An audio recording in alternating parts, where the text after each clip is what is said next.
بسم اللہ الرحمن الرحیم۔ معزز ناظرین، ہمارے چینل کو سبسکرائب کر دیں، جزاک اللہ۔ برے لوگوں کے ساتھ بیٹھنے سے تنہائی بہتر ہے۔ غرور سے آدمی کا دین ضائع ہو جاتا ہے۔ توبہ کرنا آسان اور گناہ چھوڑنا مشکل ہے۔ اگر کسی کے دل میں جگہ پیدا کرنا چاہتے ہو تو اس کا پورا نام لے کر پکارو۔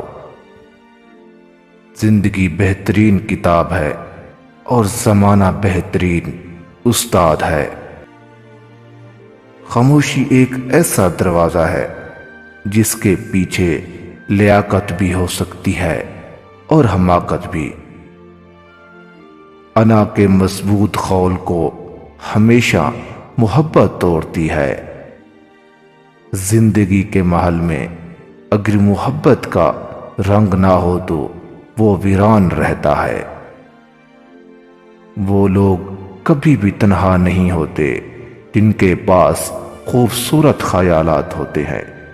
خیالات سے سوچ جنم لیتی ہے اور اچھی سوچ اچھے ارادے کی جانب رہنمائی کرتی ہے۔ لوگ اس کو ہمیشہ بیوقوف بناتے ہیں جو بیوقوف بننے کی کوشش کرتا ہے۔ کاش انسان جان لے کہ وہ کائنات کی سب سے قیمتی چیز ہے اور اشرف المخلوقات کا اعزاز ملنا اس عظمت کی دلیل ہے۔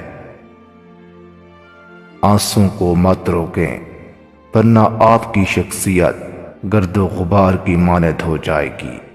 جیسے بارشیں بہت سے دھندلے منظر صاف و شفاف کر دیتی ہیں۔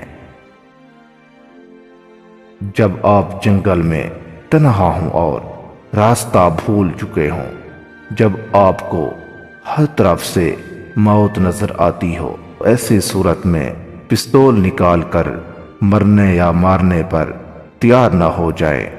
جہاں تک ممکن ہو زندگی کے مسائل کا مقابلہ کریں۔ اگر زندگی نے آپ کے ساتھ اچھا سلوک نہیں کیا تو گھبرانے کی ضرورت نہیں۔ آپ جوان ہیں، آپ کی رگوں میں خون موجیں مار رہا ہے۔ ہمت اور استقلال سے کام لیں۔ شکست کا رونا بڑا آسان ہے، مگر نا امیدی کا مقابلہ باہمت دل سے کرنا چاہیے کہ یہی انسان کا شعار ہے۔ تھوڑا ادب اچھا ہے اس علم و عمل سے جس کے ساتھ ادب نہ ہو۔ عذاب کی تلخی گناہ کی شیرنی کو بھلا دیتی ہے۔ جس طرح شبنم سے کنواں نہیں بھر سکتا، اسی طرح حرص کی آنکھ کا سرما دنیا سے نہیں بھر سکتا۔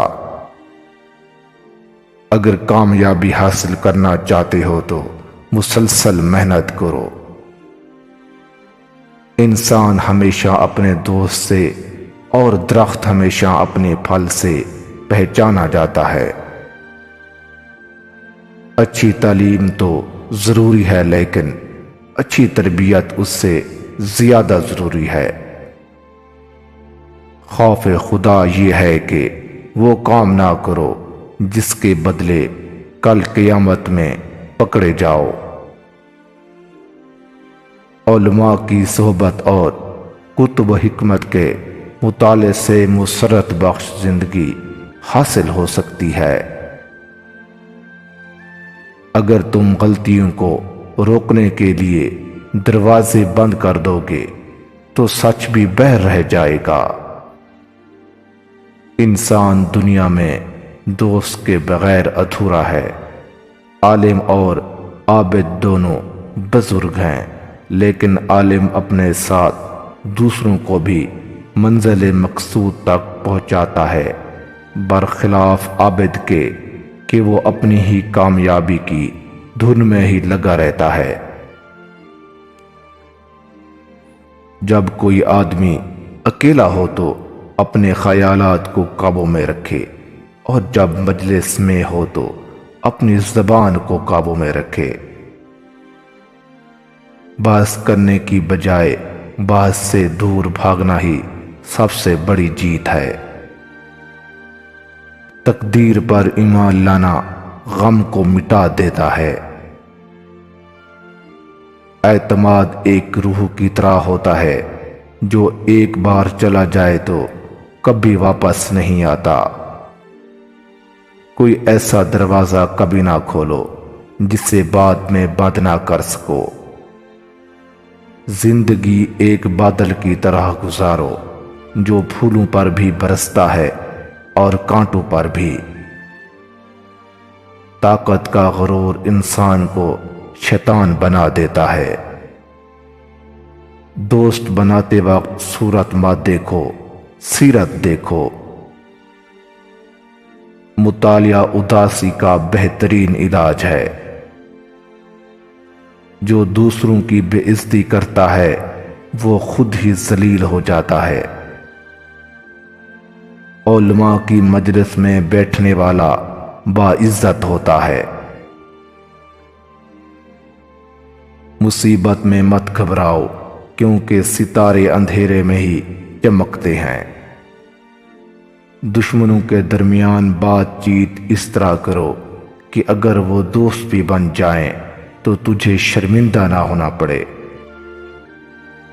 جو دنیا کے لیے علم سیکھتا ہے وہ علم اس کے دل میں جگہ نہیں پاتا۔ رسول اللہ صلی اللہ علیہ وسلم کی حضرت معاذ بن جبل کو نصیحت: اے معاذ، اللہ کے ساتھ کسی کو شریک نہ کرنا، اگرچہ اس جرم میں تم کو مار ڈالا جائے یا جلا دیا جائے۔ اپنے والدین کی نافرمانی نہ کرنا، اگرچہ وہ دونوں تم کو حکم دیں کہ اپنی بیوی کو چھوڑ دو اور اپنے مال سے دستبردار ہو جاؤ۔ کوئی فرض نماز ہرگز ترک نہ کرنا، اس لیے کہ جو شخص فرض نماز جان بوجھ کر چھوڑ دیتا ہے وہ اللہ تعالیٰ کی حفاظت اور نگرانی سے محروم ہو جاتا ہے۔ شراب مت پینا، اس لیے کہ یہ تمام بے حیائی اور بدکاریوں کی جڑ ہے۔ اللہ کی نافرمانی سے بچنا، اس لیے کہ نافرمانی کے نتیجے میں خدا کا غصہ بھڑکتا ہے۔ دشمن کے لشکر کے مقابلے میں پیٹھ مت دکھانا، اگرچہ تمہاری فوج کے سارے سپاہی ختم ہو جائیں۔ جب لوگوں پر کوئی عام و وبا مسلط ہو تو وہاں سے نہ بھاگنا۔ اپنی قدرت اور حیثیت کے مطابق گھر والوں کو کھانا اور کپڑا دینا۔ اپنے گھر والوں کی تربیت میں اپنی چھڑی ان سے نہ ہٹانا۔ اللہ کے حقوق کو ادا کرنے میں اپنے گھر والوں کو خائف رکھنا۔